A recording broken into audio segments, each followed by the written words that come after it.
वेदनांचे अलगुज, नवा छंद नवा ध्यास, शोधी नवे आकाश, राखेतून मीच नवा घेतला आकार, उजळून जाई पुन्हा अवघाची हा संसार,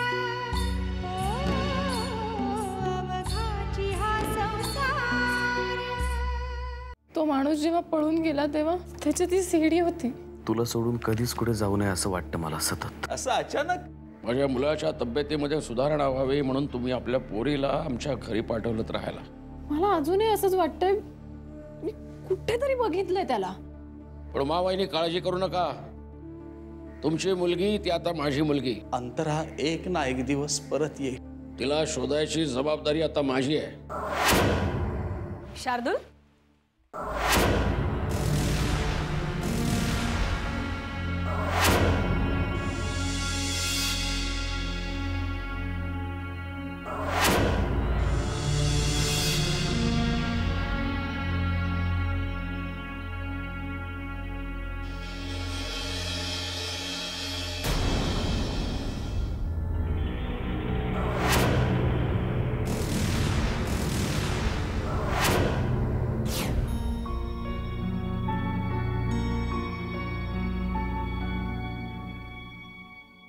संयोगिता,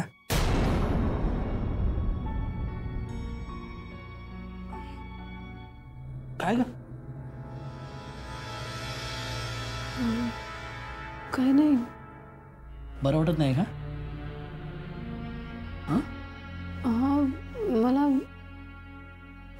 अस्वस्थ होतंय खूप. तुला पाणी देऊ का?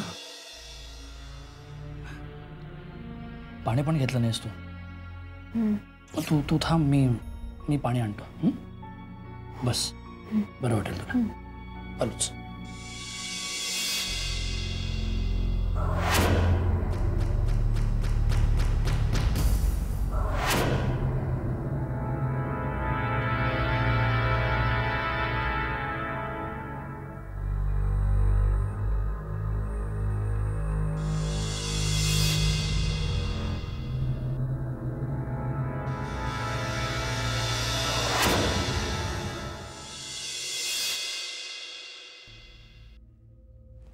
आदित्य, अरे दादा, तुझ्याशी थोडं बोलायचं होतं. अरे मग मला बोलून घ्यायचं, मी आलो असतो तिकडे. नाही, काम माझं होतं म्हणून मी चालू. बर, मग बस ना. नाही, ठीक आहे. तू आज काय करतोस? काही विशेष काही काम नाही, थोडं बिझनेस काम आहे, बाकी काही नाही. तुला वेळ मिळाला तर ऑफिसला भेटशील मला, म्हणजे तुझ्याकडे वेळ असेल तर. अरे दादा, असं का म्हणतोयस? अरे म्हणावं लागतं बाबा, तुम्ही काय बिझी माणसं. मागे सुद्धा एकदा तुला बोलावलं होतं पण तुला जमलं नाही म्हणून म्हटलं की. अरे नाही दादा, तेव्हा म्हणजे माझं एक ऑफिसचं काम निघालं त्यामुळे मला तिथं यायला जमलं नाही. तेच म्हणतोय मी, तुम्ही कामाची माणसं आहात. त्या दिवशी ऑफिसचं काम आलं, आज बायकोचं काम मध्ये येऊ शकतं म्हणून म्हटलं की. नाही, मी नक्की येईन. ऑफिसला नक्की येईन. ये. हो, मी वाट बघतोय तुझी. आठवणीने ये. तुझ्याच फायद्याची गोष्ट आहे. बर.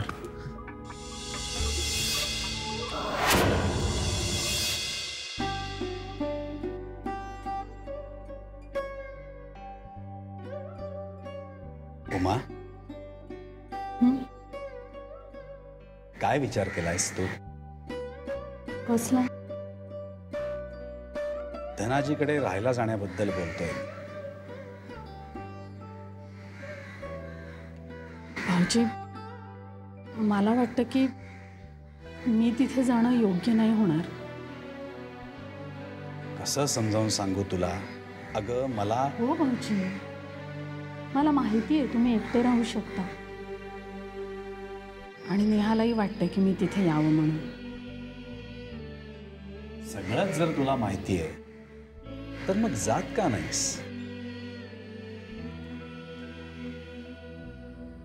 कारण भाऊजी, मी जर तिथे गेले तर तो धनाजीरावांवर अविश्वास दाखवल्यासारखं होईल. त्यांनी स्वतः इथे येऊन मला वचन दिलं की ते नेहाची योग्य ती काळजी घेतील म्हणून. आता एवढा मोठा माणूस जर स्वतःहून हे सांगत असेल तर आपण त्यांच्या शब्दावर विश्वास ठेवायला नको का? आणि जर ते म्हणतात की ते काळजी घेतील तर मग मी तिथे जायची काय गरज आहे? माझी खात्री आहे भाऊजी, आपली नेहा तिथे सुरक्षित आहे. आता मला तिची काळजी नाही. खरंय, तू म्हणतेस त्या गोष्टीत तथ्य आहे. पण कधीही नेहाला भेटावंसं वाटलं तर जाऊन ये. धनाजी मोठ्या मनाचा माणूस आहे. तो असा विचार कधीच करणार नाही. उलट तू तिथे गेल्याने त्याला आनंदच होईल. बरं बघते. जमलं तर जाईनही, पण आत्ता नको. बर.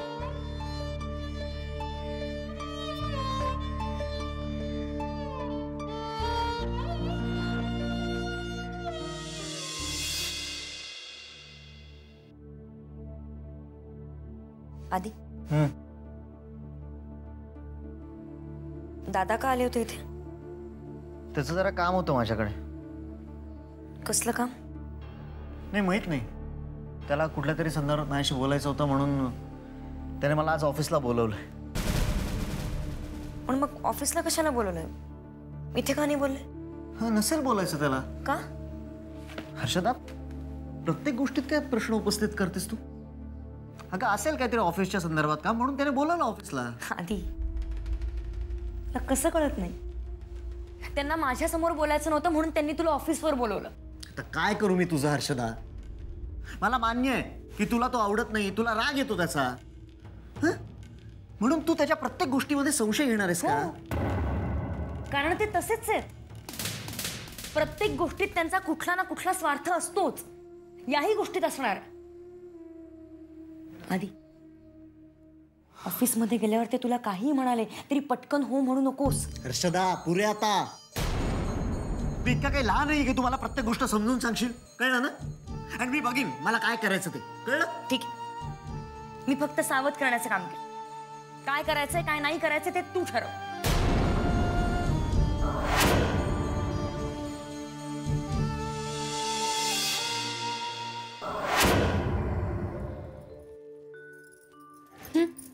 घ्या. थँक्यू. बरं वाटतंय का आता? हो. हे बघ, तेलकट तुप्पट काय खाऊ नकोस. साधा वरण भात खा. आणि अजिबात दगदग करू नकोस. डॉक्टरांना दाखवायचं का आपण? नाही, आता बरं वाटतंय मला. तुम्ही नका काळजी करू, काही गरज नाही त्याची. नक्की? बरं येतो मी. सांभाळ स्वतःला. पूर्ण विश्रांती घे. चल बाय. येतो.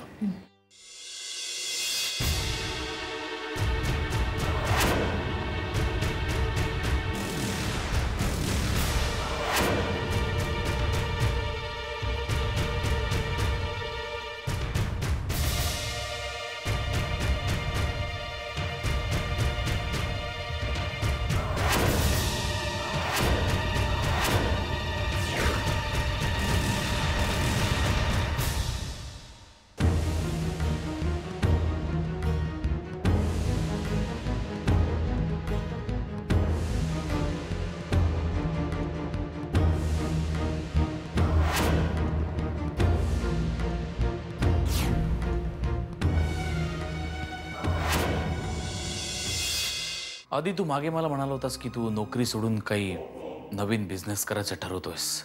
त्याच संदर्भात तुझ्याशी बोलायचं होतं म्हणून तुला बोलवून घेतलं इथे. हो, म्हणजे माझा तसा विचार चालू होता. माझा असं कसला बिझनेस करायचं ठरवतोयस? इंटिरियर डेकोरेशन किंवा सप्लायरचं. आधी ही दोन्ही फील्ड्स तुझी नाहीत. तुझ्या बायकोनी इंटिरियरचा कोर्स केलाय, तो भाग वेगळा. पण त्यात तुला काही स्कोप आहे असं मला अजिबात वाटत नाही.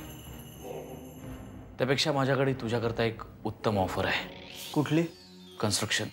कन्स्ट्रक्शन्स? पण माझं बोलणं आधी पूर्ण ऐकून घे. आधी मी 3-4 नवीन प्रोजेक्ट सुरू करतोय. त्यात मला कुणाची तरी मदत लागणारच. Then why not you? Why don't you join me? आपण दोघं मिळून ही सगळी प्रोजेक्ट हँडल करू. मला एक चांगला पार्टनर मिळेल आणि तुला सुद्धा एक नवीन बिझनेस चालू केल्याचं समाधान. कारण मी तुला माझा पार्टनर म्हणून घेणार, एम्प्लॉई म्हणून नाही. म्हणजे दादा मला खूप आवडलं असतं रे, पण पार्टनरशिपमध्ये ह्या फील्डमध्ये खूप पैसा लागतो आणि माझ्यासाठी. आधी अरे वेळा आहेस का तू?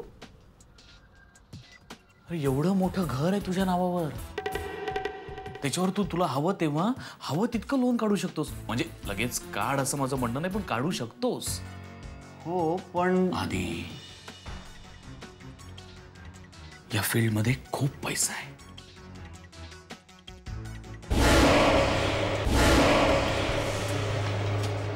शिवाय आपण दोघांनी एकत्र काम केल्याचं समाधान, आनंद वेगळाच असेल नाही? घाई नाहीये मला. नीट विचार करून काय तो निर्णय घे आणि मला कळव.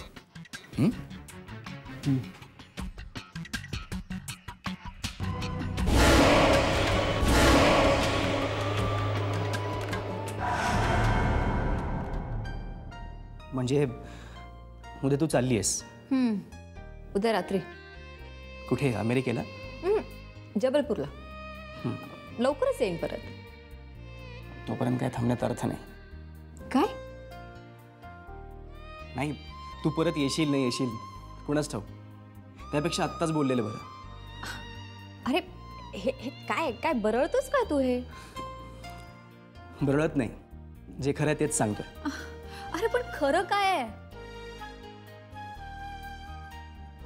हेच की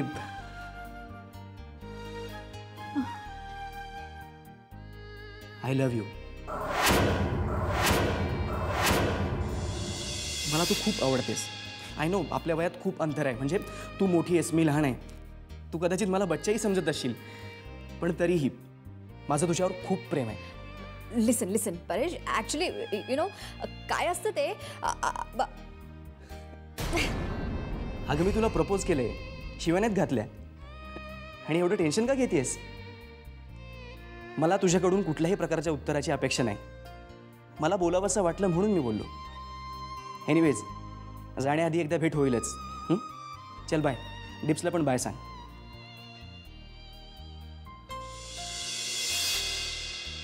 मला जरी कुठल्या उत्तराची अपेक्षा नसली तरीही जर उत्तर द्यायचं झालंच तर नीट विचार करून उत्तर दे. बाय.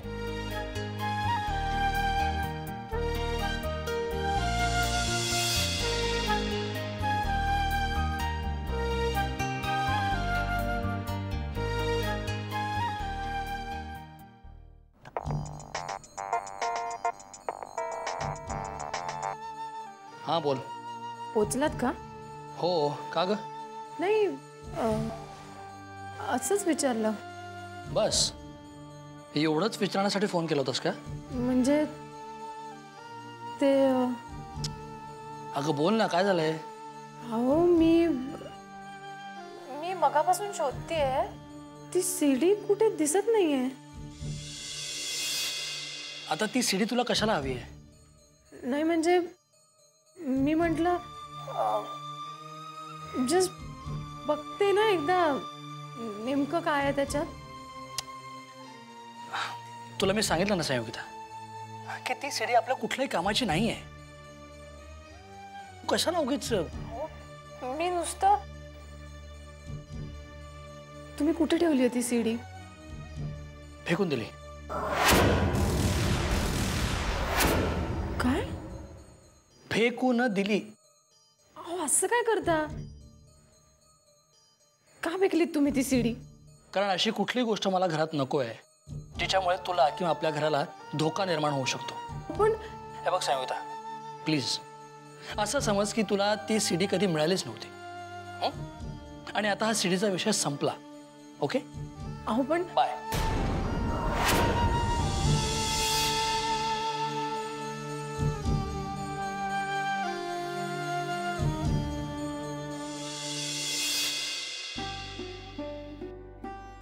डॉक्टर तुम्हाला काय वाटतं, आमच्या पोट्ट्यामध्ये काही सुधारणा?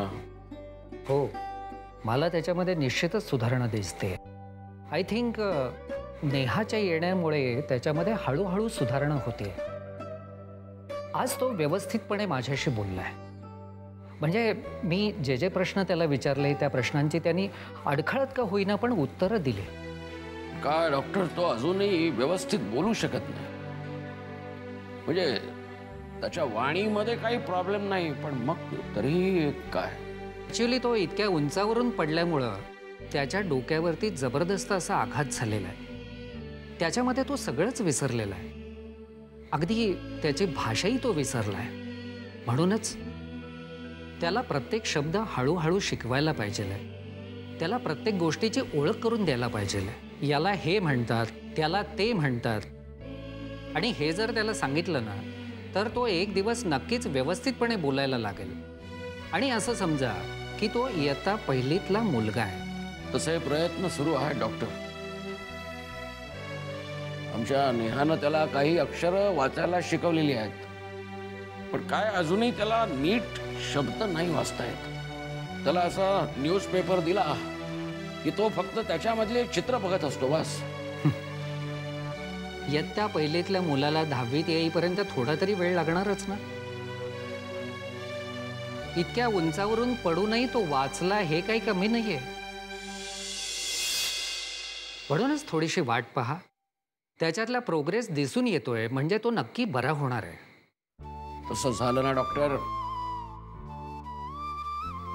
तुम्ही जे मागाल ते मी तुम्हाला देईन. सध्या तरी माझ्या पेशंटची तुम्ही काळजी घ्या. त्याला हळूहळू प्रत्येक गोष्ट शिकवण्याचा प्रयत्न करा. बरं डॉक्टर.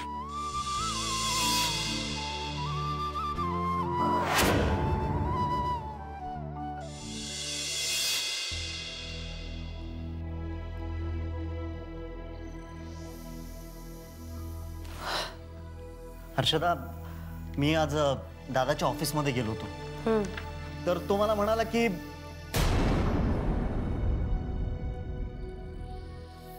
हर्षदा मी तुझ्याशी बोलतोय. मग मी काय करू? म्हणजे अगं मी दादाच्या ऑफिसला गेलो होतो आणि तिथं काय झालं हे सांगतोय मी तुला.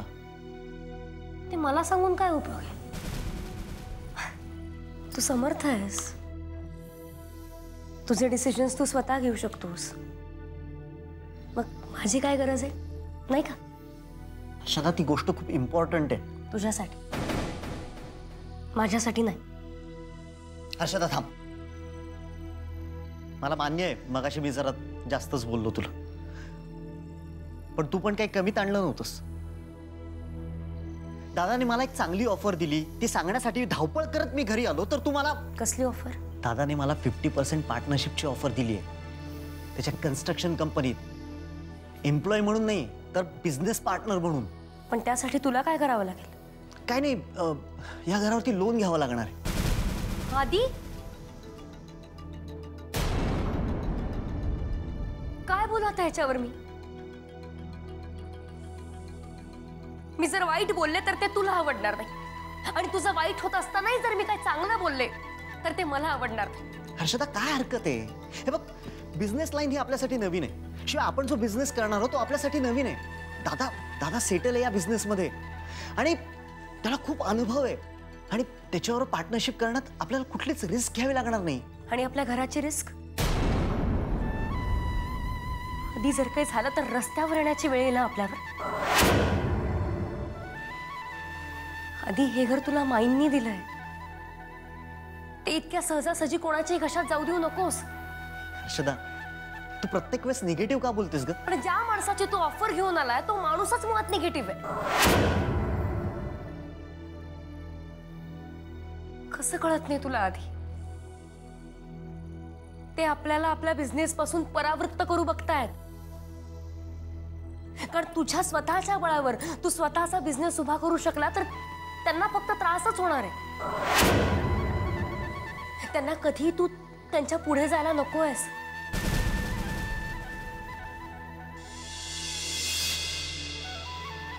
मी फक्त सावध करण्याचं काम केलं. बाकी काय, तू समजूतदार आहेस. स्वतःचे डिसिजन स्वतः घेऊ शकतोस, समर्थ आहेस. आता काय करायचे ते तू ठरव. त्यांच्या उपकाराखाली राहून आयुष्यभर घाण्याला जुंपलेल्या बैलासारखं जगत राहायचं, की स्वतःचा नवीन बिझनेस सुरू करून स्वतःचं वेगळं अस्तित्व निर्माण करायचं, तू ठरव.